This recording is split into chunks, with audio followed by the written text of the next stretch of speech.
دوستایی که بله از چینل نواسته چینل سابسکرایب که تا که دیگه ویدیو ازمون در سری وقت دستشون برسه و شما ویدیو را تو خدا بتنین.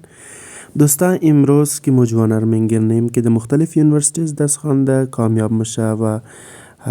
فراغت خور میگیره و بسیار خوشحال میشیم و بله هر کدام های شکستم و فخر مونیم. فخر از ما است، فخر از قوم است و دیگه جوانا که امروز زیر تعلیم است که از مختلف اداره تعلیم حاصل منه. بلده از اونا مایر گفتنی دارم که مو قوم هستیم که در مشکلات زندگی تیر کردیم و در مشکلات ضبط زندگی مونیم و تنها رای واحد است که مو باید از طریق خواندو خود نشان بدیم و در میدان خواندو از تمام کده اول باشیم. مثل عزیز جوانا که شما روی ویدیو بله فوتوهایش ضبط تو خدا رایستین ویدیوش ضبط منگرنین و جوانا نگفتنم نه او قوم پیش موره که جوانا از او قوم سن طرف تعلیم و شروع داشته باشه و بخوانه.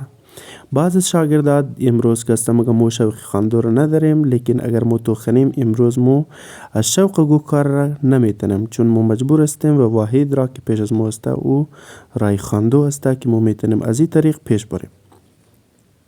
دوستان گفتنم نه مو اوت جوانام داشتیم در مختلف اداره درس خوانده و امروز بهترین زندگی رو تیر مونه و اوت جوانام داریم که امروز قد از مو نیست لیکن اونا